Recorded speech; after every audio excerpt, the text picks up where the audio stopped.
100 laps around here on a hot, humid day in Florida.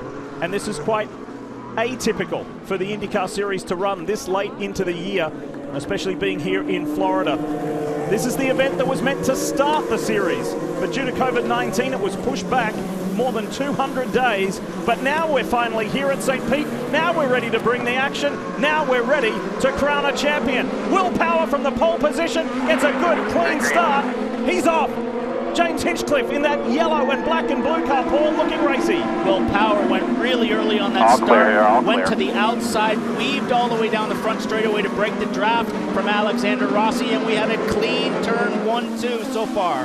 Further back, that was Pato O'Ward in the orange and black Aero McLaren SP car, trying to defend on Jack Harvey in the black and pink Auto Nation car. They're side by side. Newgarden is on the outside trying to force his way in with Sebastian Bourdais. Hometown race for Sebastian Bourdais. He qualified fantastic this weekend, looking for his fourth win.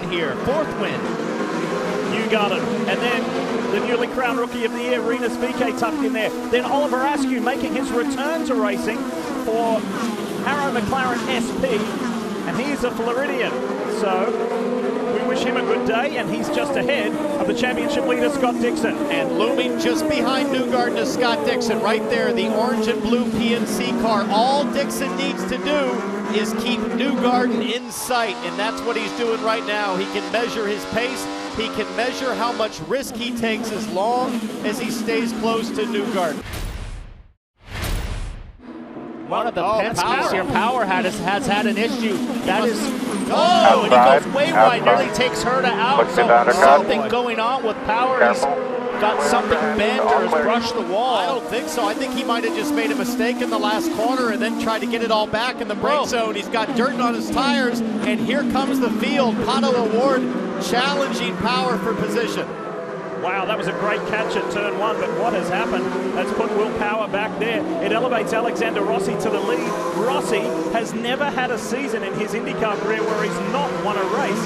This could be the day that he keeps that trend going. And I think Power just got wide. I think he ran wide at the hairpin or got off in the dirt. That's a really fast corner. This very next corner is wide, almost wide open, and it's really easy. A lot of guys have spun and gotten off the track, and then he got passed on the front straightaway. Now Rossi is gone. He's checked out 2.5 seconds, and he is desperate for a win this season. And Will Power will be furious at whatever led to that, whether it was a mistake or some other issue, because track position is so critical here. Newgarden Look at Newgarden. He wants to charge for that wide. Now he's got his tires dirty. The over-under, and now Rinus VeeKay, super aggressive, gets a run. Oliver Askew right there. Look at VeeKay on the outside, takes a look. And Dixon's lining up too. Oh yeah, Scott Dixon's only 3 car lengths back. Remember, if Newgarden wins, Dixon's got to finish 10th or worse, or 11th. Outside the top 10, Dixon is now 11th, so Newgarden knows maybe now's the time to start that march to the front, Marty.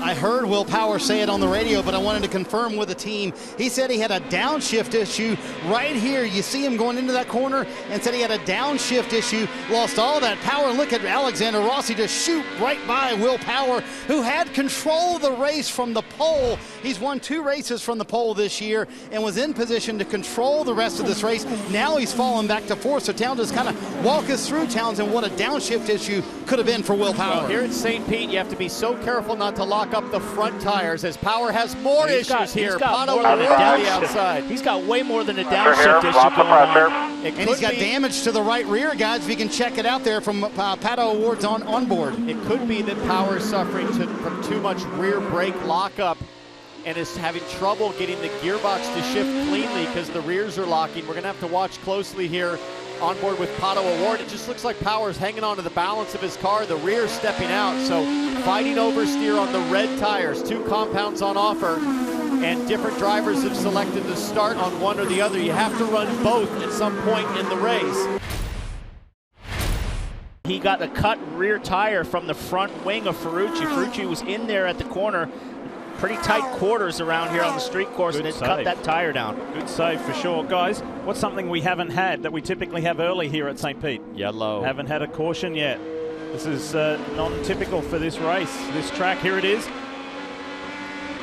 On board, the NTT onboard camera shows us the view. Ferrucci had just come out of the pit lane, was on cold tires, and got a little muscle to the apex, Paul, but that can really cause issues, and it did for Ferrucci as both the Aero McLaren SP cars pit on lap 33. Here's O'Ward out of the pits. They barely touched, and that front wing just sliced that rear tire of Felix Rosenqvist down, so that's how easy these tires will go down. And we have some racing right now going out of the pits with teammates right here. Look at this. That's Newgarden and Power, and O'Ward is there ready to pounce.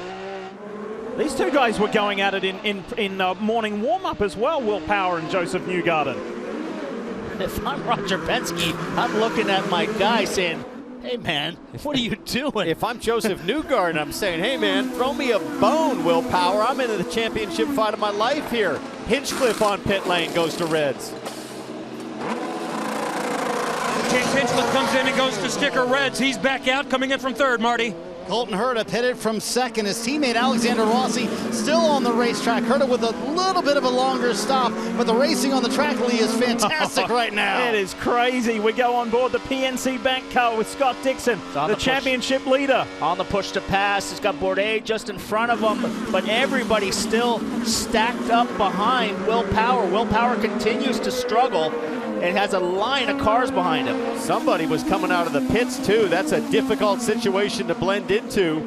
Look at this. Pato O'Ward defending there, trying to keep Sebastian Bourdais behind. That's Dixon here as the race leader is in. Alexander Rossi. I think that was Sato just came out of the pits. Marty, Rossi's coming to you. And what a terrific first step for Alexander Rossi, making it go longer than everyone else. But I think with the way we've seen this blend happen, I think Rossi is glad he hopefully built a little bit of a lead. Very happy with the chassis of the car. You see that one turn in front wing.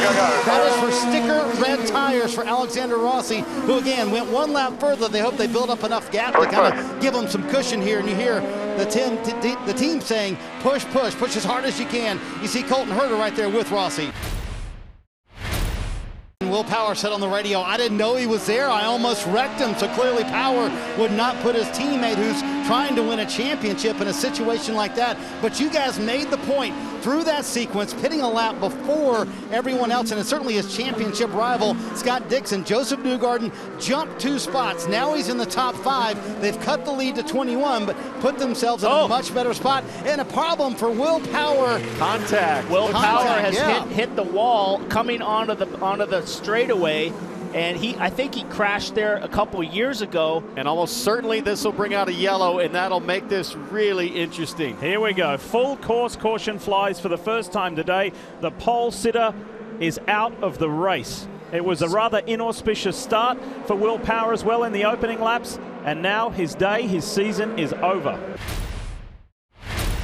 Ready to go racing. And Rossi's car stepped out a little bit. A lot of slipping and sliding there, but Felix Rosenqvist is going to have a look right now. I think he's a lap down. How about Newgarden? Newgarden's looking on VK. Newgarden inside has the position. And Harvey. And Harvey going to squeeze his way through, but you can't run too wide here. Oh, he's going to get lined up now by Rahal. He runs a little bit wide. Rahal gets bottled up.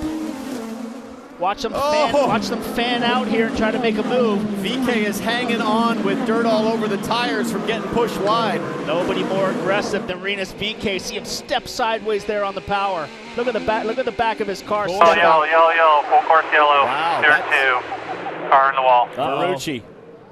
The Sealmaster Honda of Santino Ferrucci for Dale Coyne Racing with Vassar Sullivan. That's at the exit of turn 1 and damages parts out on the track. So a fixable situation, or we're done. There you heard Jimmy Vassar. We're very done. Okay. 10-4, bud. Thanks for your efforts. Ferrucci saying we're very done. That means pretty big impact into the concrete.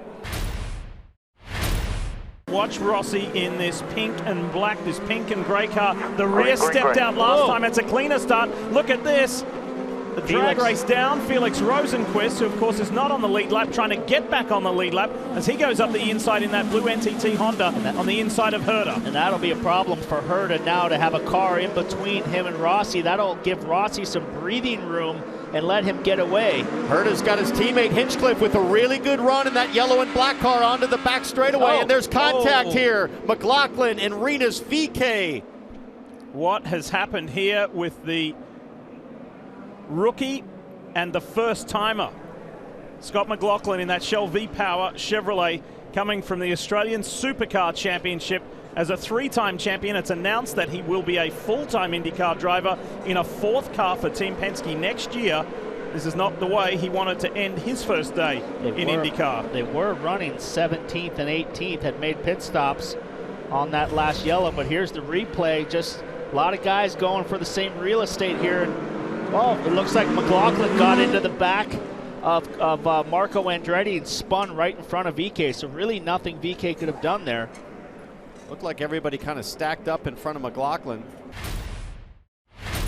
Look at those points. This could change dramatically if there's more drama on this restart. Let's try and find some rhythm here. Let's see how we go. Let's see how we go. Look at Rosenqvist. He's determined to get his lap back. That blue car sitting in second. Here goes the Swedish driver. He jumps on the inside there of Alexander Rossi. It'll be a braking duel into turn 1.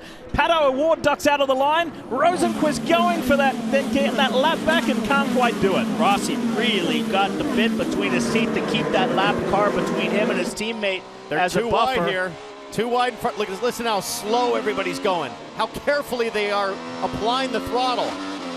Lifting and braking through that fast nearly contact with Pato Award. That was Jack Harvey throwing a shoulder at Pato Award. Is Dixon's rounding up Jack Harvey. He's going to get them both here. Careful, Dixon, careful. Oh, he knew better to back out. That's one car width wide as they go side by side through this section. Graham Rahal there in the United Rentals Honda for Rahal, Letterman, Lanigan. A couple of Honda drivers. He's going to get Harvey here. Harvey can't get off the corner side by side through the fast kink here. So 2 positions on that lap, more points. Huge sigh of relief for that number 9 team that Dixon survived at least the first 10 corners of the restart. Now he's got some breathing room. Further back with Askew chasing Hunter Ray, and this could get dramatic in this final corner to the front straight. Race control is looking at the Jack Harvey Pato Award moment. Inside there for Oliver Askew, and he hip checks the champ. Harvey 500 winner. He's going to get Harvey as well. Harvey is still hanging on, so nice move by Askew to hip check Graham Rahal out of the way, and Askew's going to get another position, it looks like. All of these guys just tiptoeing on this opening lap, trying to get temperature, trying to clean up the tires.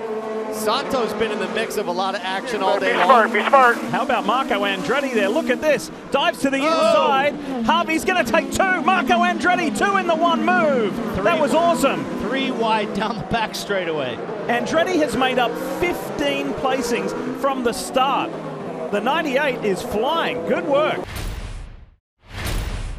Colton Herta's race has changed dramatically and very abruptly. This is the current onboard view with thanks to AutoNation, but he should not be looking at the back of Joseph Newgarden's Team Penske Chevy. Yeah, this is why it happened. This is how it happened. Looks like he locked it up and just decided, I'm going down the runoff. I'm not going to make the corner. And Rossi will like that because now he's got a 7-second lead over his teammate James Hinchcliffe. Herta comes out right behind Hinchcliffe and Newgarden, which puts him P4, but that allows Newgarden to get ever closer to the front. Originally, Colton Herta was supposed to pit the lap before with his teammate James Hinchcliffe. They waited 1 more lap. We'll see where he lands here. An outstanding stop for the 88 team. Primary tires. We'll see where Colton blends out with everybody else, but a terrific stop by his team. He got him. There's Hinchcliffe right behind him. A fairway. Rossi! Alexander Rossi crashes in the fast chicane. That is such a dangerous spot right there. The guy who has led 61 laps today has just thrown it away. He got out into the marbles. You highlight the black section. We see his dad on one of the ISO monitors. He can't believe it. There's his dad, Peter Rossi. He had his hands on his head. It looked like he got into the marbles, Townsend, and he lost the rear and spun it towards the inside and hit the inside wall. Strange time to have that accident because he was already out for a couple of laps since the pit stop. So you have to think he had tire pressure, tire temperature. And like Will Power, Alexander Rossi can't believe a win has just disappeared. Look at that. In the marbles, loses the rear, and it goes for the inside. Bang! Into the nose and the wall and the rear, and it's game over, day done.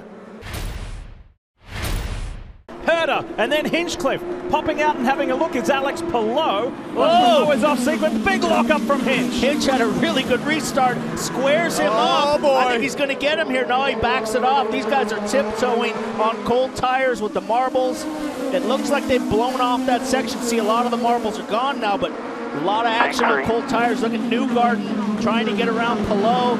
Big move here. Graham Rahal on the inside. No, Takuma Sato.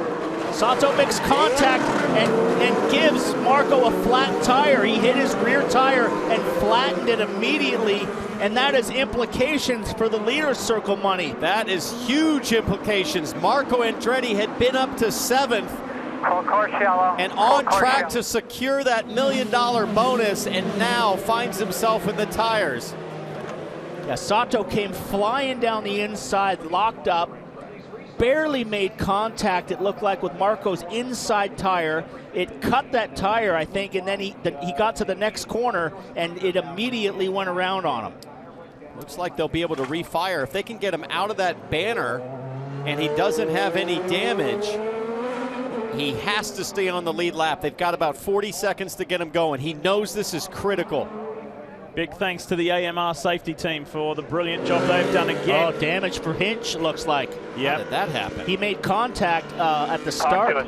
He made contact at the back of Colton Herta's car in the brake zone. Was that on the brake zone? Yes. I don't think they touched that hard. Just take it easy. That thing's hanging underneath the front wings, hanging underneath the front. Yeah, just creep it back in here. It'll get under that tire and then go under the bottom of the car, and you won't have any steering. So you got to be careful that doesn't go completely underneath. But let's have a look what happened with all of this.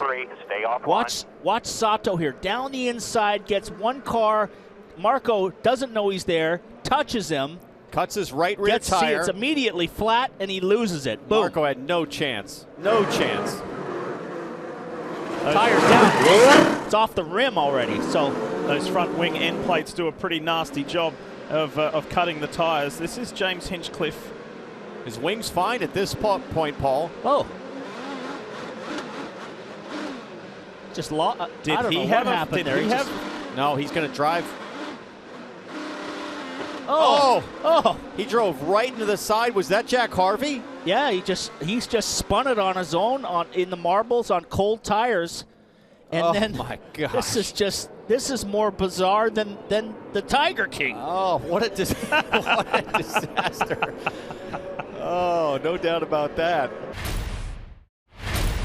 There's Jack Harvey. He got hit by James Hinchcliffe right up there in the top turn. We're hearing reports there are some raindrops falling here in St. Petersburg on pit lane. It's been sprinkling a little bit, guys. Not significant. I was going to bring it up earlier, but yes, it is starting to sprinkle here on pit road. Why don't we add something else to the mix? Why not? We've had everything else, haven't we? It's your fault, Paul. As soon as you mentioned Tiger King, it just went crazy. Listen, these guys have hit everything but the helicopter. That's next. So I was just getting ready to say a moment ago that James Hinchcliffe was in a position to maybe be able to win the race, and he's someone that doesn't have a job for next year. Now he goes from potentially winning the race to making a mistake, 2 of them actually, on his own. Luckily for him, I asked him before, how much does today's performance matter as far as securing your ride next year? And he said, no, it doesn't. It's heading in the right direction. It's not signed yet, but I've been told just go out and have fun. I already did what I needed to do to secure that leader's circle money. And look at that big black cloud above us here, Paul. It's raining good sunshine now. And a pretty steady big raindrops. Oh, my goodness. Luckily that the pavement right now is really hot. The temperature is hot. The sun's out. I don't know if this rain will stick, but it is going to make it greasy, that's for sure. Tiffy, if you thought the restarts were hard before, throw this into the mix, and of course nobody will want to pit at this point for any reason and lose track position, and there's 1 lap to go when the pace car reaches the timing line. So Herta, oh boy, you got your hands full. Colton Herta will see the green. Palou lights it up. Somebody dives for pit lane. That's Arenas VK. Palou on the left-hand side of your screen. Joseph Newgarden in the mix. Championship hopeful. Here they come into the braking zone on those painted lines. Newgarden goes for Colton Herta. He's going for the lead around the outside, and Newgarden gets it done. 2 in 1 corner. Palou made a fantastic restart, but Joseph Newgarden squared them all up, and now He's doing exactly what he needs to do. Dixon is urgent now to work his way to the front. He's just moved up to 4th. Now he's going for 3rd. 3 cars contact just behind Scott Dixon. He manages to squeak by once again. Meanwhile, Newgarden came in having to win, and he's on his way to winning. This is going to be cool down the stretch for the championship. Scott Dixon's going to make a move here on Colton Herta. He got a good drive off the corner, but Scott Dixon, all he needs to do now is finish inside the top 9. Wow. Just stay there, stay put. It was Sebastian Bourdais in the AJ Foyt Racing number 14 collided with countryman Simon Pagenaud, but they ricocheted off each other and they were able to keep going. This is Oliver Askew, turn 10. There'll be another yellow. Has to be. Car stalled. Dead quiet. Can you get reverse? Can't get reverse if the engine isn't running. There's the full course caution. I can't tell you how remarkable it is that Dixon from mid-pack has survived all of these restarts with no contact, no damage, and now finds himself in 3rd. The escape artist.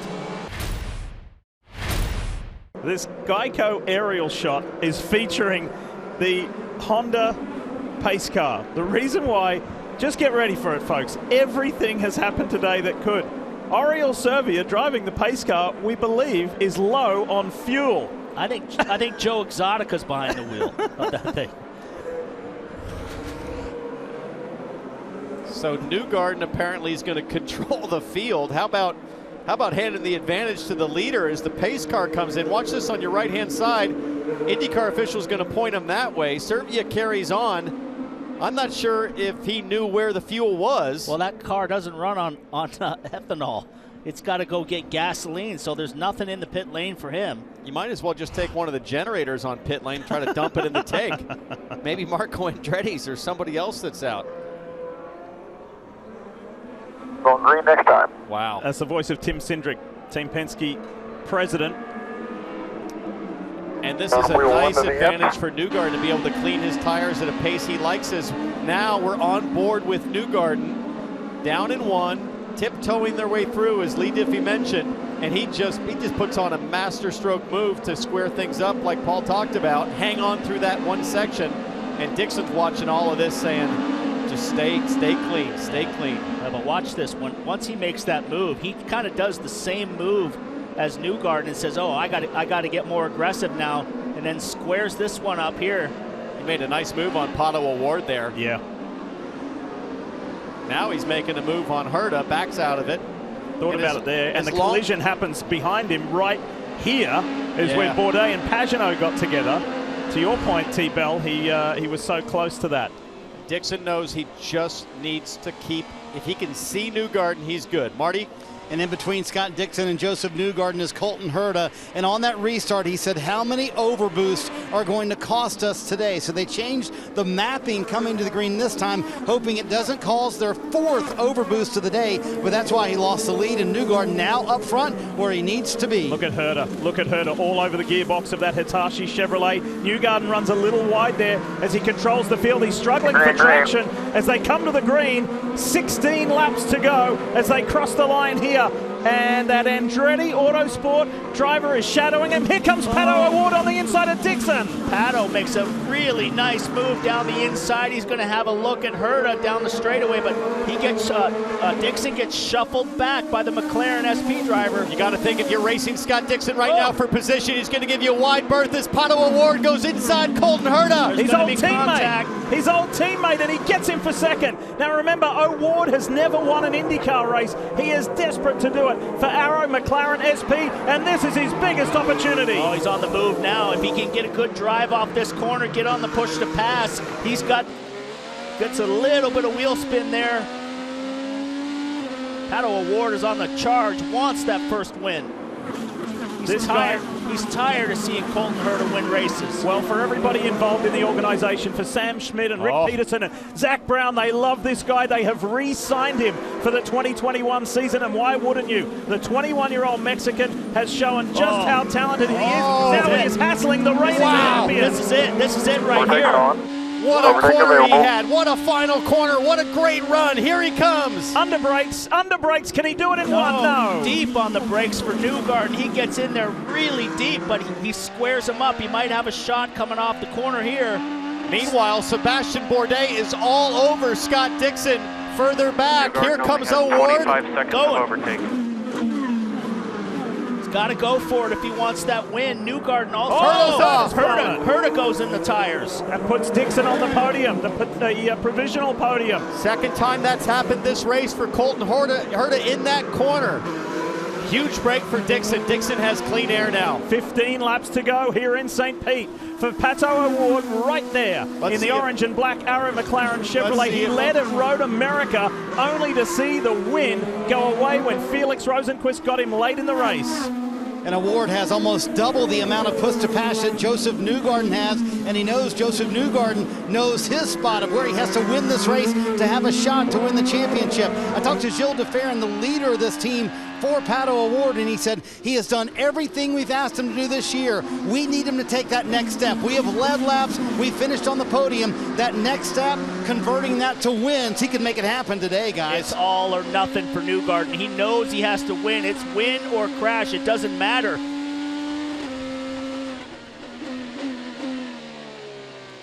The longer this goes, that Newgarden can stay in front. I think Newgarden will settle in, get those tires up to temp, and it'll be harder and harder, Townsend, for Pato to get by. I think it's advantage right now, Pato, cold tires. Well, he's got Pato's to pass too, Townsend. He's had such a good drive off the final corner onto the long front straightaway, but Newgarden with 11 seconds left, O'Ward with 24, Dixon at 47, and Bourdais with 61. So as they sequence back, the cars in front at a disadvantage. They're exposed on push to pass. We'll see if O'Ward can get another great exit here off the final corner. 1 to go. The white flag is displayed. Less than 2 miles to go for Joseph Newgarden for his 4th victory on the season. For Pato O'Ward, it will be his 4th podium if he stays where he is. But for this man here in the PNC Bank Honda, Scott Dixon for Chip Ganassi Racing, he is less than 2 miles from a 6th IndyCar championship. Incredible. He was in the right place at the right time. He avoided several large collisions. There's been a lot of crashes today. The attrition rate has been incredibly high, but this guy here has been spot on. Didn't qualify well yesterday. Again, started today's race in 12th. But for this young man who left his home in New Zealand, came to the United States in 1999, the past 21 years have been fantastic. He is synonymous with victory. Joseph Newgarden is also synonymous with victory. He did everything we could ask this year. Newgarden did everything he had to, but Scott Dixon is a 6-time IndyCar champion. How about that? He does it on a track where he's never been victorious. That doesn't matter. He's the champ. I never doubted it. Never doubted it. Not with you guys. What a team. Thank you all so much, boys, girls, everybody. Well done. Well done. This is all you guys. Thank you.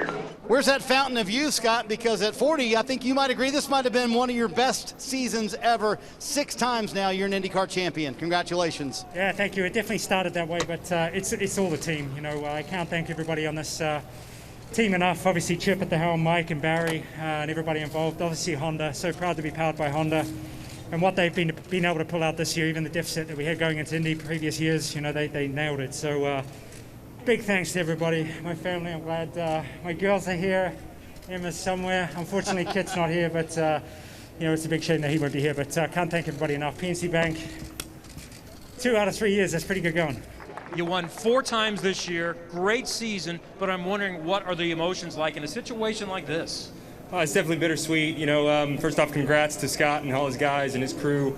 You know, it's big time to win 6 championships. So I'm sure they're thrilled. They were a great competitor, and you know, like I said, it's bittersweet. I think on one hand, I don't really know what I'd do different this year. You know, I don't know what I'd ask my guys to do different. They were flawless, fastest in the pits all year long. They were rewarded earlier this weekend by Firestone. So I'm extremely proud to drive for my team, and not just our car, but all the teams combined, all the engineers, all the mechanics. We have an incredible crew that puts in a lot of work, and you know, we just came up short. That's all it is. We weren't good enough. we'll reset. We'll hit them harder next year, and I promise you we'll be in the fight. This crew can be in the fight every year, and so I have confidence we'll come back. So thank you to Hitachi, Team Chevy. Team Chevy was the engine to beat today, and I think all year long. So big credit to them. Just a little short on points, but we'll come back hitting harder next year.